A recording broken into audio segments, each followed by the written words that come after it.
Bismillahirrahmanirrahim. Elhamdülillahi vahdehu və salatu və selamu alə mən la nəbiyyə bədə həmmə bəd. Davam edirik. Qavadil Muslə adlı, yəni Allahın ad və sifətləri barəsində qaydalar adlı kitabı Şeyx Muhammed bin Salih Əl-Hüseymin rahimehullahın keçən dəfə götürmüşdük 4-cü qayda və müəyyən suallar yəqin ki burada yaranmışdı. Yəni var kimdəsə sual. Suala keçməmişdən, yəni başqa bir sual var idi, orada kommentariyalarda yazılmışdı.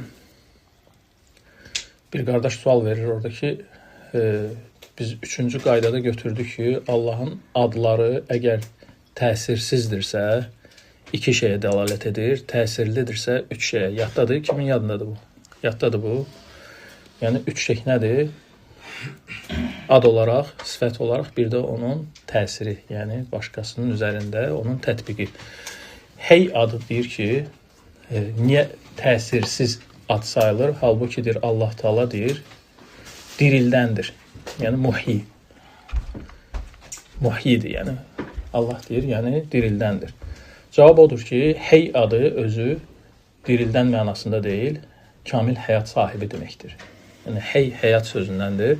Amma o ad ki, hardakı Allah dirildir, o ad başqa addır. Hey adı deyil, o ad muhyi adıdır, muhyi. Və bu adda, yəni dirildən, Allahın o adlarındandır ki, bunlar cüt işlənir, tek işlənmir. Yəni muzdəvcə deyilir ona, cüt. Cüt işlənən adlardandır. Yəni Allah dirildir, Allah öldürür. Bunlar bərabər işlənir, təkcə gəlmir. Muhyi, mumit. Muhyi, dirildən, mumit, öldürən. Necə ki, əl-əvvəl, əl-əxir, əl-zahir, əl-batin adları təklikdə işlənmir, bunlar cüt gəlirlər. Bu adda elə adlardandır ki, bunlar cüt gəlir. Yəni, bu hey adından götürülməyib. Bu muhyi adından götürülüb. Muhyi adı isə təsirli adlardandır. Çünki onun təsiri var. Öldürür, dirildir. Muhyi, mumit. Aydındır, bu suala cavab. Ondan sonra keçən dərsdə götürdük ki, Allahın adlarının dəlalət etdiyi, öz zatına və sifətinə dəlalət etdiyi mənalar var. Yəni, ləfzin mənaları var. Birinci məna dedik ki, uyğunluq mənası idi, mutabəqa. İkinci məna, yəni tadammun, yəni əhatə mənası, məzmun mənası. Üçüncü mənada iltizam, yəni gərəkən.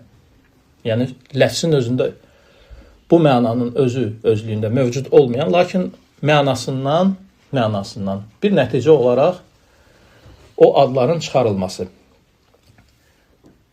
Misal da çəkmişdik, yəni bir çox misallar çəkmişdik. Yəni neydə işlənir əsasən, yəni bu qaydalar? Yəni bir çox məsələlərdə işlənir, istər əqidə məsələlərində, istər fiqh məsələlərində, istər usul fiqh məsələlərində, yəni işlənir bu. Misal üçün, bəlkə yəni bu məşhur bir qayda rastınıza çıxıb, yəni əl-imanul mutlaqu, bir də mutlaqul iman adında, yəni bu iki şeyin arasındakı fərq. Yəni imanul mutlaq, biz bundan qabaqki dərsləri götürmüşdük, yəni xüsusən də iman mövzusunda, yəni iman adlı Şeyxülislam İbn Teymiyyənin kitabında da var idi bu. Yəni imanul mutlaq, kamil iman nəzərdə tutulur. Mutlaqul iman isə imanın özəyi, əsli nəzərdə tutulur. Yəni, bu qaydaya nə əlaqəsi bunun, deyərsən, sual verərsən. Cavab odur ki, imanul mutlaq deyəndə, kamil iman deyəndə biz mutabəqə mənasını nəzərdə tuturuq. Yəni, tamlıqda, tam şəkildə bütün imanın cüzləri onda cəm olunmuş bir mənanı nəzərdə tuturuq. Mutlaqil iman deyəndə isə biz onun hansısa bir qismini nəzərdə tuturuq, bir hissəsini, özəyini, yəni imanın əslini misal olaraq, düzdür? Və fasiqlər misal üçün, bu ümmətdən olan fasiqlər, böyük günah sahibləri, bidətçilər, onlarda imanul mutlaq, kamil iman olmasa da nə var? İmanın bir hissəsi, cüzü var, hansı ki o cüz imanın əslini təşkil edir. Biz ona deyirik, nədir? Mutlaqul iman. Yəni, həmin bu qaydada da işlətdiyimiz mutabəqə ilə tadammun mənaları budur. Mutabəqə üst-üstə düşən kamil məna, hansı ki kamil iman sahibinə aiddir. Tadammun isə, yəni əhatə mənası, yəni içindəki hansısa bir hissəyə dəlalət etmə mənası isə dediyimiz həmin bu fasiqlərin imanıdır ki, o tam iman deyil, hansısa bir hissəsidir imanın. Hə? Yəni keçərli imanın, səhih imanın. Aydındır. Hansı ki, böyük günah sahibidir, yoxdur bidətçidir, yoxdur, yəni fasiqdir, ümmətin fasiqidir. Bunda iman var, o iman onu gec-tez cənnətə salır, lakin o iman kamil deyil. Yəni o imanın hansısa bir hissəsidir. Yəni lazım olan, vacib olan hissəsi. Yəni o imandan, yəni onun səhihliyi asılıdır. Aydındır bu misal olaraq. Və sonra dedik ki, üçüncü dəlalət növü var. O da nədir? İltizam dəlaləti. Yəni İltizam sözünün mənası nədir? Ləzim, ləzimdən götürülüb, yəni kök olaraq bu söz ləzimdən götürülüb, yəni bir sözün ləzimi, yəni gərəyi, bir sözün gərəyi, nəticəsi. Aydındır. Və nəticə barəsində də fikri dəlillər zikr etdi müəllif. Misal olaraq oruç tutanın nə vaxtı, yəni gecənin hələ ki sahura qədər yeyin, için və yaxınlıq edin ayəsi var, yox idi, hə? Buradan yəni nəticə olaraq nə çıxartdıq? Ki yaxınlıq etmə, yəni cünublu hal əgər sahura qədərdirsə, o deməkdir ki, yəni sahurdan sonra insan cünublu qala bilir, yəni orucda olaraq. Aydındır bu. Buradan bir fayda çıxartdıq. Bu ləzim qaydası idi. Yəni nəticə, iltizam qaydası idi. Və sonra davam edir müəllif iltizam qaydasında. Həmin bu qaydanın üstündə bir çox faydalar var deyə çox durur. Yəni iltizam sözünün mənası nə idi? Ləzim, yəni nəticə. Və yaxud gərək. Bir sözün gərəyi, bir sözün nəticəsi. İzah gələcək burada. Keçən dəfə götürdük misal olaraq ev, hə? Ev deyəndə mutabəqə mənası, yəni külli tam mənası nədir? Ev öz əşyaları ilə, daşı ilə, divarı ilə və s. hamısı bura daxildir. Bu sözün mənasına daxildir. Sonra deyirsən ki, misal üçün, ev aşdı. Nəzərdə tutursan damını və yaxud divarını, hə? Bir hissəsini nəzərdə tutursan. Ev aşdı deyəndə ona da ev deyirsən, bundan qabaqki mənaya da ev deyirsən. Lakin bu iki ev arasında, yəni bu iki işlətmə, ev sözünün işlətmə arasında nə fərq var? Birində kamil ev nəzərdə tuturdun, lüğətdə gələn. İkincidə isə onun hansısa bir hissəsini, ev açdı deyəndə hansısa bir hissəsini nəzərdə tutursan. Aydındır. Və insanların dilində də məşhurdur bu şeylər də, düzdür. Və ona görə Allahın adları da belə. Allahın adları bəzən ad çəkilir Quranda, sünnada, dəlillərdə ad keçir və nəzərdə tutulan orada o adda sırf adın özüdür. Ad olaraq. Misal üçün çağırmaq üçün. Hə? Allahın ən gözəl adlar Allaha məxsusdur. Fəd'uh bihə. O adlarla Allaha çağırın. Burada məqsəd nədir? Adların mənasıdır, yoxsa adların özüdür? Adların özüdür. Çağırmaq üçün çünki nəzərdə tutulur. Düzdür? Və bəzən ad deyilir, nəzərdə tutulan orada onun mənasıdır. Adın özü yox. Və bəzən ad deyilir. Həm mənası, həm də çağırmaq üçün nəzərdə tutulan ad ikisi də qəsd olunur. Bu tam mənadır. Aydındır. Buna deyirik tam məna, mutabiq məna. Obrisi ikisinə isə deyirik ki, nədir? Cüzi məna. Yəni hissə mənası. Hansısa bir hissəsinə dəlalət edir. Aydındır. Misal olaraq Allah Taala Quranda Bəqərə surəsində deyir ki, yec'aluna asabi'ahum fi azan. Onlar deyir, barmaqlarını deyir, qulaqlarına tıxıyırlar ki, o gürültünü eşitməsinlər deyə. Hə? Münafiqlərdən söhbət gedir. Münafiqlərin misalını Allah Taala çəkir Bəqərə surəsinin əvvəlində. Bilirsiniz də, tanış da. Yəni o ildırım səsi, o gürültü səsi gəlməsin deyə qorxularından barmaqlarını tıxıyırlar qulaqlarına. İndi sual. Barmaq deyiləndə burada tam barmaq nəzərdə tutuldu, yoxsa ucu? Yəni qulağa girən hissəsi nədir? Ancaq ucudur da. Demək, burada barmaq deyiləndə onun bir hissəsi nəzərdə tutulurdu. Tam yox. Aydındır. Bu ikinci dediyimiz tadammun mənasıdır. Aydındır. Birinci məna olsaydı, kamil barmaq qulağa girməli idi. Bu da ki, yəni ziddir. Yəni hissi bir dəlillə ziddir. Aydındır. Demək ki, orada Allah Teala dediyi zaman ki, barmaqlarını qulaqlarına tıxıyırlar, nəzərdə tutulan onun bir hissəsidir. Tam özü deyil. Aydındır da bu. Hə? Yəni, bəzi alimlər buna məcaz naqs deyirlər, bəzi alimlər isə belə yanaşır. Mühüm odur ki, qaydanı izah etmək üçün bu aydındır da bu hissəsi. Hə? Ondan sonra gəlir üçüncü, iltizam qaydası. Və deyir ki, Şeyx Rahiməhullah, وَعْلَمْ أَنَّ اللَّازِمَ مِنْ قَوْلِ اللّٰهِ تَعَالَى وَقَوْلِ رَسُولِ اللّٰهِ صلى الله عليه وسلم إذا صح أن يكون لازما فهو حق وذلك لأن كلام الله ورسوله حق. Sonra deyir ki, bil ki, Allah və Rəsulunun sözü, Allah və Rəsulunun sözünün gərəyi, ləzimi, yəni o sözdən çıxarılan ləzim, o sözdən çıxarılan nəticə. Yəni Allah və Rəsulu, Allah öz kitabında, Rəsulu öz sünnasında hansısa bir söz ifadə edirsə, bir kəlam deyirsə, hə, o kəlamdan nəzərdə tutulan nəticə ki, yoxdur, yəni ictihadi yolla başa düşürük, hə, fəhm yolu ilə başa düşürük, ağıl yolu ilə. Onun nəticəsi də haqdır, özü haqq olduğu kimi. Aydındır, indi gələcək izahı nə deməkdir. Amma o şərtlə ki, sən çıxartdığın o ləzim, o nəticə, doğru yolla doğru nəticə olsun. Deyir ki, İzə səhhə, ona görə müəllif burada o şərti qoşur. Deyir ki, İzə səhhə ən yəkunə ləzimən fəhvə haqqun. Əgər səhihdirsə sən çıxartdığın nəticə, o zaman o haqdır. Yəni, çünki Allah və Rəsulunun sözündən nə nəticə çıxmırsa, nə gərək çıxmırsa, hamısı haqq olmalıdır. Əgər düzgün çıxartmısansa da, təbii ki. وَذَلِكَ لَأَنَّ كَلَامَ اللّٰهِ وَرَسُولِهِ حَقٌ. Bu, ona görədir ki, Allah və Rəsulunun kəlamı nədir? Haqdır. Və haqqın da gərəyi, haqqın da nəticəsi haqq olmalıdır. Başa düşdün? Haqqdan çıxarılan nəticə də haqq olmalıdır. Çünki əgər söz əvvəlindən haqq olmasaydı, oradan yəni haqq çıxmayacaqdı nəticə. وَلَأَنَّ اللّٰهَ Teala və həmçinin Allah Teala ikinci səbəb də odur ki, birinci ona görə ki, Allahın haqqın gərəyi haqdır, haqqın nəticəsi də haqq olmalıdır.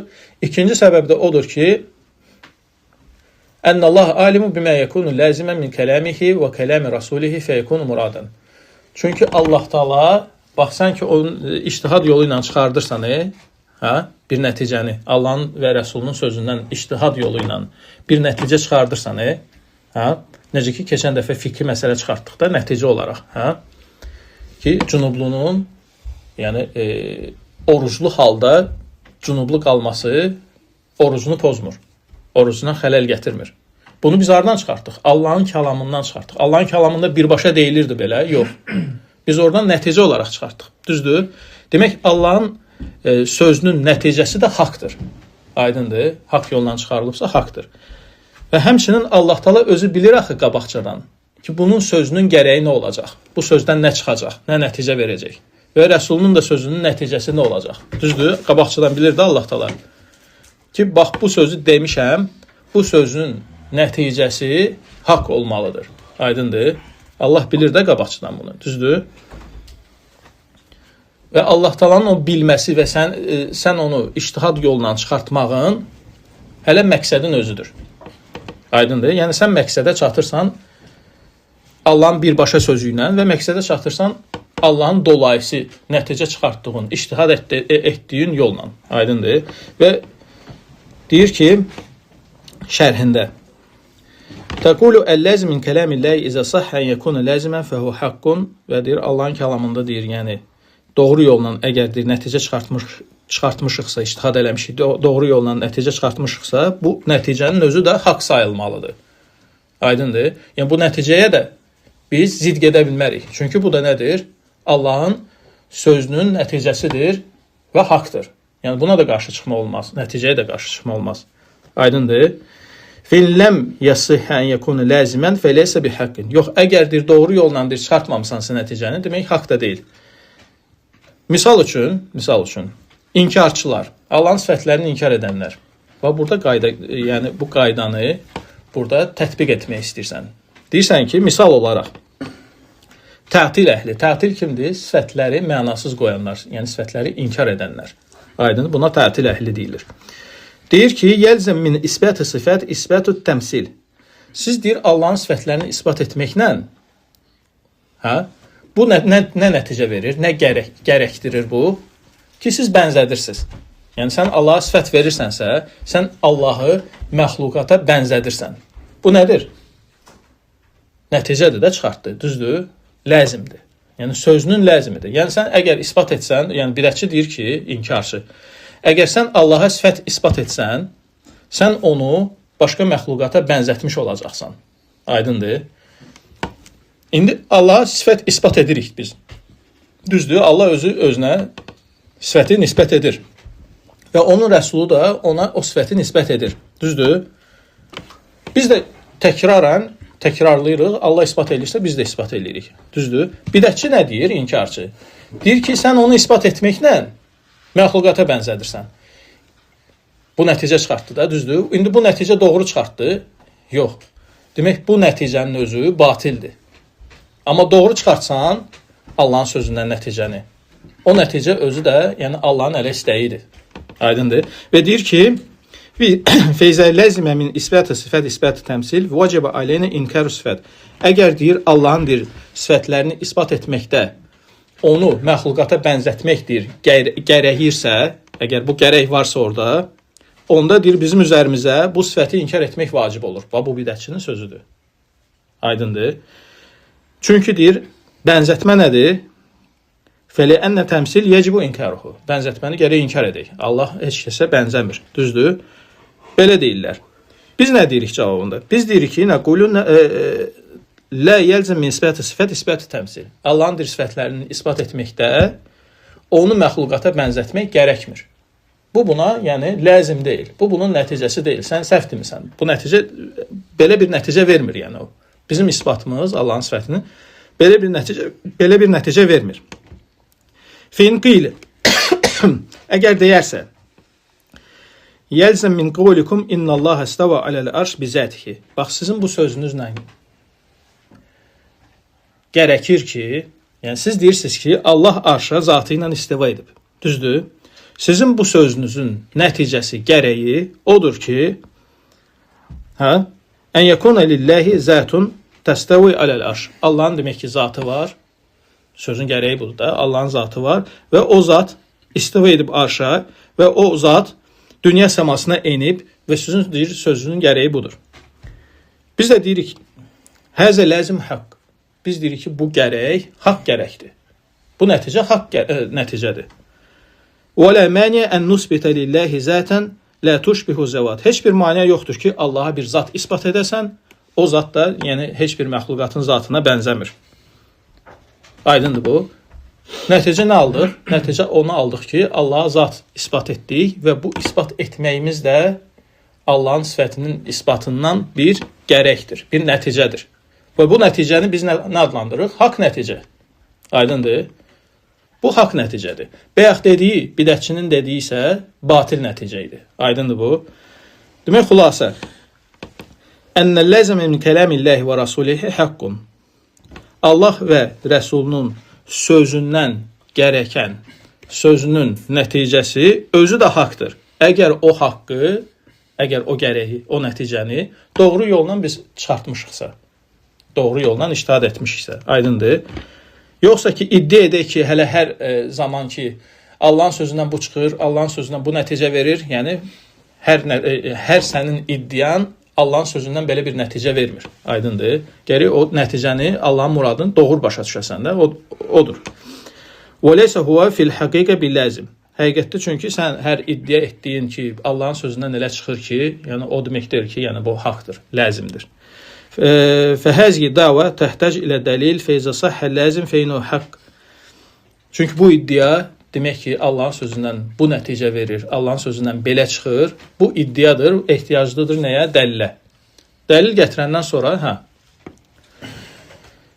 feyzə səhhə ləzim, əgər deyir, nəticədir, səhih yolla əldə olunubsa, o deyir, iki səbəbdəndir, haqq sayılır. İki səbəbdən. Əgər nəticə səhih yolla, doğru yolla əldə olunubsa, düzgün ictihad eləmisən və bu nəticəyə gəlmisənsə Allahın kəlamından, Rəsulun kəlamından, bu nə olacaq? İki səbəbdən haqq sayılacaq. İki tərəfdən, iki səbəbdən. Birinci ona görə sayılacaq haqq ki, Allah və Rəsulunun sözünün nəticəsi də haqq olmalıdır. Çünki haqdan haqq çıxarılar. Düzdür? Haqdan batil çıxa bilməz. Aydın. Əgər söz düzgün deyilibsə, səhih deyilibsə, doğru deyilibsə, oradan yalnız doğru şey çıxmalıdır. Batil çıxa bilməz. Düzdür? Və ikinci də ona görədir ki, Allah öz muradını daha yaxşı bilir. Düzdür? Allah o sözü deyəndə bilirdi ki, o sözdən nə çıxardacaqsan. Hə? Bilirdi də, ictihad yolu ilə nə çıxardacaqsan. Və nə ki çıxardacaqdın, Allah onu da istəyib sənin üçün. Aydındır? Çünki onun özü də sənin üçün nədir? Qaydadır. Necə ki, o misal çəkdik fikri məsələdə, Allah bilirdi ki, sən oradan çıxardacaqsan belə bir nəticə ki, cünublu halda oruç pozulmur. Hə? Və bu haqq sayılacaq. Çünki Allahın məqsədi həm də odur. Sənin sözün, yəni oradan çıxartdığın nəticə. Aydındır bu. Və aleyhi izə qilə həl ləzimül qavli qavlun və buna əsasən, əgər deyilsə ki, kim hansısa bir söz deyibsə, bax, fikir ver. Mən də onun sözündən filan nəticə çıxardıram. Yəni, el arasında çox işlənir də. Deyirsən ki, sənin sözündən elə çıxır ki, hə? Bax, hələ bir var sən belə dedin, bir də var sənin sözündən belə çıxır. Aydındır, nəticədir də. Bu ləzim sözü həmin odur. Ləzim sözü var, ha, işlədirik bir yaxdan, iltizam qaydası. Həmin budur. Sənin sözündən elə çıxır. Demək, insanların dilində sənin sözündən elə çıxır, bir neçə formada ola bilər. Əgər Allah və Rəsuluna nisbət olunursa, Allah və Rəsulun sözündən elə çıxırsa, ancaq haqq çıxacaq. Aydındır. Əgər digərlərinin sözünün nəticəsidirsə, bu üç haldan biri olacaq. Bu üç haldan biri olacaq. Aydındır. Üç haldan biri olacaq. Yəni, bu uzundur deyə bu dərsi böləcəyik də. Yəni, üç haldan biri olacaq hissəsində dayanırıq. İnşallah bu üç halı gələn dəfə zikr edəcəyik. Aydındır. Subhanakallahumma və bihamdika əşhadu an la ilaha illa ente estağfiruka və etûbü ileyk.